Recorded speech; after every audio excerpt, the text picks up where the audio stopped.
اچھا جی میرے محترم، او کلذی مر علی قریۃ، یہ اولیاء الرحمن کا نمونہ نمبر 1 ہے، یا مثل اس شخص کے جو گزرا کس کے اوپر؟ بستی کے اوپر۔ بستی کا نام لکھو بیت المقدس۔ واہی خاویۃن، اور یہ بستی گرنے والی تھی اپنی چھتوں کے اوپر۔ پہلے چھتیں گرتی ہیں پھر بنیادیں گرتی ہیں۔ قال انا یحیی ھذہ اللہ، انا بنے کیفا، عرض کیا کس کیفیت میں آباد کریں گے اس بستی کو اللہ تعالیٰ بعد ویرانی اس کے، آباد کریں گے بعد ویرانی اس کے۔ فاماتہ اللہ مئۃ عام، پس مار دیا اس کو اللہ تعالیٰ نے 100 سال۔ یہ معنی غلط ہے، کیا 100 سال مارتے رہے؟ فاماتہ اللہ، آگے عبارت لکھو وَأَلْبَسَهُ مئۃ عام، وہ مارا تو ایک لحظے کے اندر، لیکن ٹھہرائے رکھا کتنی؟ 100 سال۔ میرے محترم، جس طرح اللہ تعالی نے اصحاب کہف کا اس دنیا سے انقطاع کر دیا، اس دنیا سے کیا کر دیا؟ انقطاع کا مطلب یہ ہے کہ اصحاب کہف کو یہ محسوس ہوتا نا کہ باہر دنیا کا شور ہے، ہوائیں چل رہی ہیں وغیرہ وغیرہ ہوتا ہے تو پریشانی نہ ہوتی۔ اسی طرح اللہ تعالیٰ نے حضرت عزیر علیہ السلام کا تعلق بھی اس دنیا سے منقطع کر دیا تاکہ پریشانی نہ ہو۔ آگے سمجھنا، یہ اللہ کے اختیار میں ہے۔ چنانچہ اس کی ایک دلیل میں عرض کرتا ہوں، نبی کریم صلی اللہ علیہ وسلم فرماتے ہیں ما من احد یسلم علی الا رد اللہ علی روحی فارد علیہ السلام، جو آدمی میرے اوپر کیا کرتا ہے؟ صلاۃ و سلام پیش کرتا ہے تو اللہ تعالیٰ میرے روح کو رد فرما دیتے ہیں۔ تو روح کا رد فرمانے کا معنی علماء یہ نہیں لکھتے کہ حضور کے اندر اس کا روح نہیں ہوتا، اس وقت تازہ ہوتا، نہ، نبی کریم صلی اللہ علیہ وسلم عالم برزخ کے اندر سمجھے اللہ تبارک و تعالیٰ کے مشاہدہ ذات و صفات میں مستغرق ہے۔ میرے آقا کو حیات حاصل ہے اور عالم برزخ کے اندر حضور کیا ہے؟ مشاہدہ ذات و صفات، اللہ کی ذات و صفات کے مشاہدہ میں کیا ہے؟ مستغرق ہیں، کہ جو آدمی صلاۃ و سلام پیش کرتا ہے تو اللہ تعالیٰ آپ کی روح کو ادھر متوجہ فرما دیتے ہیں۔ کیا متوجہ فرما دیتے اور جواب دیتے ہیں؟ جیسے ایک آدمی نے مراقبہ کیا ہو اور استغراق کے اندر ہو، سمجھے، آپ آ کے سلام کریں تو بسا اوقات وہ اتنا مستغرق ہوتا ہے ولی اللہ اس کو پتہ ہی نہیں چلتا۔ امی عائشہ رضی اللہ تعالیٰ عنہ فرماتی ہیں کبھی کبھی آپ کو اتنا استغراق ہو جاتا کہ میں آ کے کھڑی ہوتی، میں سلام کرتی، آپ دیر سے جواب دیتے اور فرماتے تو کون ہے؟ حضرت فرماتے تو کون ہے؟ میں کہتا ہوں عائشہ۔ تو استغراق کی کیفیت نہیں، اپنی بیوی کو ہوتی پہچان ہے۔ تو وہاں بھی یہی ہے، اللہ تعالیٰ کی ذات و صفات میں اتنا استغراق ہوتا ہے کہ اللہ تعالیٰ پھر روح کو متوجہ فرماتے ہیں، الا رد اللہ علیہ روح۔ تو وہاں حضرت عزیر علیہ السلام کا دنیا سے انقطاع کر دیا، وہ اللہ کی ذات و صفات میں مستغرق رہ گئے۔ آگے سمجھتا یہ ہے اللہ کے بندے ہیں، علم ہوتا نہیں، سمجھتے کچھ نہیں ہیں، کہتے ہیں یہ نص قطعی ہے، قرآن کہہ رہا ہے۔ کہاں قرآن کہہ رہا ہے؟ قرآن نے نہ عزیر کا لفظ لکھا ہے، نہ کوئی حیات سے بحث کی ہے۔ تم نے قیاس کیا، ہم نے بھی قیاس کیا، ہم نے قیاس کی نظیر پیش کر دیا نہیں، ہمارا قیاس بڑھ گیا ہے۔ دیکھو فرمایا کم لبستا، قال لبست یومن او بعض یوم، کہنے لگا ٹھہرا ہوں میں ایک دن یا کچھ حصہ دن کا۔ اللہ نے فرمایا نہیں بلکہ ٹھہرا ہے تو 100 سال۔ سمجھے جی؟ فانظر الی طعامک و شرابک لم یتسنہ۔ اب دو چیزیں جو ہے نا وہ محفوظ ہیں، دو چیزیں کیا ہیں؟ محفوظ ہیں۔ کیا؟ تیرے بدن کو بھی ہم نے محفوظ رکھا اور تیرے کھانے پینے کو بھی کیا محفوظ. 100 سال گزرا تو ان کے انگور کا شیرہ بدبودار نہیں ہوا اور بھی کھانا بدبودار نہیں ہوا. تو 2 چیزیں محفوظ ہوئی، حضرت کا جسم اطہر اور کیا کھانا پینا. دیکھو جی پر دیکھ جو طرف کھانے پینے اپنے کے لم یتسنہ وہ بدبودار نہیں ہوا. سمجھا جی. اچھا 2 چیزیں تو ہوئی تھی محفوظ، بدن بھی اور کیا کھانا پینا بھی. لیکن سوال پیدا ہوتا تھا کہ 2 چیزیں تو محفوظ ہیں، پر 100 سال گزرا ہے یا نہیں گزرا. تو اللہ تعالیٰ نے فرمایا دیکھ ایک چیز کو ہم نے محفوظ نہیں رکھا، اس سے پتہ چل جائے گا تو اس کو بھی 100 سال گزرا. وہ کیا گدھا خان. کیا گدھا خان جو مرا نا تو اب اس کی ہڈیاں کتنی بوسیدہ ہو گئی کہ ہاتھ لگاؤ تو بھر بھر کر پھر بھائی یہ آپ کے سامنے پڑا ہوا ہے. سمجھے جی. تو اللہ تبارک و تعالیٰ نے حضرت عزیر علیہ السلام کے سامنے اس کی سواری کو زندہ کیا. وہ ہڈیاں اٹھی، ہڈیاں جو پڑی تھیں کیا اٹھی ایسے جڑ گئی. جڑنے کے بعد گوشت کو اس کو پہنا دیا گیا. تو گدھا صاحب کھڑے ہوئے ہینگنے لگے آواز کرنے لگے. تفسیر میں لکھا ہوا ہے دیکھو جی وانظر الی حمارک کا. اب دیکھ تو طرف اپنے گدھا کے والے نجعلک آیۃ للناس، یعنی فعلنا ذالک، یہ درمیان میں جملہ معترضہ ہے. وفعلنا ذالک، اور کیا ہم نے یہ بات تاکہ کریں تجھ کو نشانی واسطے لوگوں کے کہ اللہ تعالیٰ مرنے کے بعد زندہ کر سکتے ہیں. اور دیکھ تو طرف ہڈیوں کے، کس کی ہڈیاں؟ وہ گدھا کی. کیسے جوڑتے ہیں ہم ان کو پھر پہناتے ہیں ہم کو گوشت.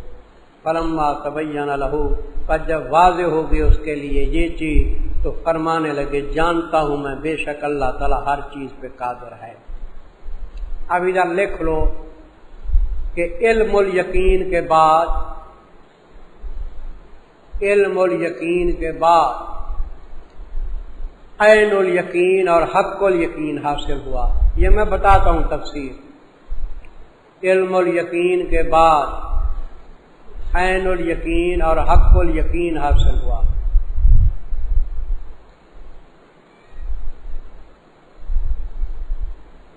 بھائی استدلال کے ساتھ کسی چیز کو جانا جائے وہ علم الیقین ہے. استدلال کے ساتھ کسی چیز کو جانا جائے وہ کیا ہے؟ علم الیقین. آنکھ سے دیکھا جائے وہ کیا ہے؟ عین الیقین. اپنے ساتھ معاملہ ہو کیا ہے؟ حق الیقین ہے. بھائی آپ کے سامنے دلیلیں گزاری جائیں کہ آگ جلاتی ہے، آگ کا کام کیا ہے؟ جلانا. تو یہ کیا ہوگا؟ علم الیقین. تو آپ آنکھ سے دیکھیں کہ آگ لکڑیوں کو جلا رہی ہے، آنکھ سے دیکھیں جو کیا ہوا. اور اپنی انگلی ڈالیں آگ کے اندر، آپ کی انگلی کو آگ جلایا دیکھا ہوگا. اب کو یہ نہیں، اپنے ساتھ معاملہ ہو گیا. تو اب حضرت عزیر علیہ السلام کو علم الیقین تو تھا کہ اللہ تعالیٰ مرنے کے بعد زندہ کرتے ہیں، لیکن اور 2 علم حاصل ہو گئے. ایک تو عین الیقین، کیا؟ دوسرا کیا؟ حق الیقین. عین الیقین تو تھا کہ گدھے کو ان کے سامنے کیا زندہ کر دیا، آنکھ سے دیکھ لیا. اور حق الیقین اپنے ساتھ معاملہ ہوا، خود بھی زندہ ہوئے یا نہیں. تو تینوں علم ان کو ملے. علم الیقین پہلے تھا، اب عین الیقین بھی حاصل ہوا، حق الیقین بھی حاصل ہو گیا. اب عزیر علیہ السلام جی اٹھے. عزیر علیہ السلام اٹھے جی، گدھے کے اوپر سوار ہوئے. کیا دیکھا کہ بیت المقدس سبحان اللہ رونقیں ہیں. کئی 100 سال جو مرے پڑے رہے تو بخت نصر بادشاہ مر گیا تھا، ظالم بادشاہ. اس کے بعد عادل بادشاہ آیا، اس نے بیت المقدس کے شہر کو آباد کیا، رونقیں لگ گئی. اب دیکھا تو شہر کیا تھا؟ آباد تھا. گدھے کے اوپر سوار ہو کے چلے جی شہر کی طرف. پوچھتے گئے کہ عزیر کا گھر کہاں ہے. لوگوں سے پوچھا کہ عزیر کا گھر کہاں تھا. کچھ نشانی گلی تو چونکی. ایک جگہ پہنچے تو ایک بڑھیا عورت تھی، 100 سال کا 120-30 سال سے بھی زائد تھی بڑھیا عورت، نابینی ہو گئی، اس کی ٹانگیں جواب دے گئی۔ اس سے جا کے پوچھا کہ بڑھیا عورت تو عزیر کو جانتی ہے یا اس کا گھر جانتی ہے؟ وہ رو پڑی، وہ کہنے لگی عزیر کا نام تو آج میں سن رہی ہوں، 100 سال سے زیادہ گزر چکا ہے، وہ تو جیل میں تھا، بخت نصر اس کو قید کر گیا تھا، عزیر کا نام تو آج میں سن رہی ہوں، رو رہی ہوں، وہ تو اللہ کا نبی تھا، پیارا تھا۔ فرمایا وہ میں ہوں عزیر۔ وہ کہنے لگی اگر عزیر تو ہے تو مستجاب الدعوات، دعا کرو، یہ میں نابینی ہوں، بینا ہو جاؤں، میں چل نہیں سکتی، چل سکوں۔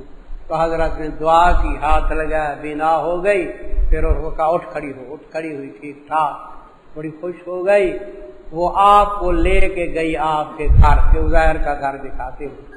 گھر پہنچے تو بچے تو تھے کیا 120 سال کے یا 130 سال کے، 100 سال جو یہ مرے پڑے رہے تو بچے 100 سال کے زیادہ نہ ہو گئے، تو بچے 120-30 سال کے اور باپ 40 سال کا یا 50 سال کا ہوگا۔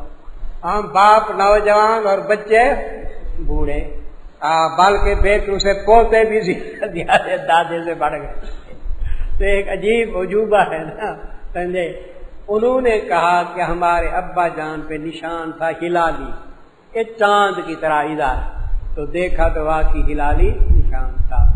دوسرا وہ بڑھیا عورت کہنے لگی کہ عزیر علیہ السلام جو تھے نا، تورات بھی ان کو یاد تھی۔ حضرت کہنے کہ میں تورات سناتا ہوں، تو حضرت نے تورات بھی یاد سنا دی۔ انہوں نے کہا اچھا دیکھو یہ مرنے کے بعد زندہ بھی ہو گیا ہے، کیا پتا ہو بھی زندہ نہ مرا ہو، تورات بھی سنا دی، ہو نہ ہو خدا کا بیٹا ہے، ہو نہ ہو کیا ہے، وکالت الیہود عزیر ابن اللہ، خدا کا بیٹا بنا دیا ان کو۔ عجوبہ دے کے کیا بنا لیا؟ خدا کا بیٹا، نبی سے بڑھ کے، اسی وجہ سے اس خدا کا بیٹا بنے۔ اب ذہن میں بیٹھیے یہ بات، دیکھو جی، پر جب واضح ہو گیا واسطے کہنے کا میں جانتا ہوں بے شک اللہ تعالیٰ ہر چیز پہ قادر ہے۔ وَإِذْ قَالَ ابراہیم، اولیاء الرحمن کا دوسرا نمونہ۔ اولیاء الرحمن کا پہلا نمونہ دیکھ لیا جی، کہ حضرت عزیر علیہ السلام نے مطالبہ کیا کہ اے اللہ تو کیوں کر آباد کرے گا، تو حضرت عزیر علیہ السلام کو جواب مل گیا ٹھیک ٹھاک یا نہیں جی۔ تو دل میں جو شبہ تھا کہ پتہ یہ شہر آباد ہوتا ہے یا نہیں ہوتا، سارا دور ہو گیا، اللہ نے دکھا دیا، عین الیقین ہو گیا، حق الیقین ہو گیا۔ اب دوسرا نمونہ، ابراہیم علیہ السلام نے عرض کیا مولا یہ تو مجھے یقین ہے کہ آپ مردوں کو زندہ کریں گے، یقین ہے آپ مردوں کو، لیکن میں کیفیت دیکھنا چاہتا ہوں، اپنے سامنے کیفیت دیکھنا چاہتا ہوں کہ کیسے مردہ زندہ ہوتے ہیں۔ حضرت نے فرمایا 4 پرندے لے لے، کیا؟ پھر ان پرندوں کو اپنی طرف مائل کر لے، ان کو دانے ڈالو، چوگ موگ ڈالو، اتنا کہ تیرے ساتھ محبت کرنے لگے، جب ہی تو بلائے تیرے پاس آ جائیں۔ چنانچہ ایسے ہوتا ہے نا، ایسے مائل کر لیا، پھر اللہ تعالی نے فرمایا ان کو ذبح کرو، ذبح کرنے کے بعد ان کو ٹکڑے ٹکڑے کرو، پھر ان 4 پرندوں کا گوشت پوست آپس میں ملاؤ، سمجھے جی؟ یہ غلط کہتے ہیں کہ ایک جگہ سب کی سریاں رکھ دی گئی، ایک جگہ سب کے پاؤں رکھ دیے گئے، نہیں، سب گوشت پوست 4 کا کیا ملا دیا گیا، پھر ان کے 4 حصے کر کے 4 پہاڑوں کے اوپر رکھ دو، پھر ان کو بلاؤ، کیا؟ ہاں، کیوں کرو، بلاؤ جیسے بلاتے تھے۔ تو جب بلانا شروع کیا تو ہر ایک کا سر کے ساتھ جڑا، پاؤں کے ساتھ جڑے، گوشت پوست اپنے جڑے، تو 4 پرندے جو ہے آواز کرتے ابراہیم علیہ السلام سامنے آ گئے۔ میں دیکھو ہو گیا، کیفیت دیکھ لیا نہیں؟ تو اللہ تبارک و تعالیٰ سے اللہ کے بندے جو سوال کرتے ہیں پورا کر دیتے ہیں۔ تو ابراہیم علیہ السلام کو علم الیقین کے بعد کیا حاصل ہوا؟ عین الیقین، آنکھ سے دیکھ لیا، یہاں حق الیقین نہیں ہے، وہاں تھا۔ اور جب عرض کیا ابراہیم علیہ السلام نے، میرے پروردگار دکھاؤ مجھ کو کیف تحیی الموتی،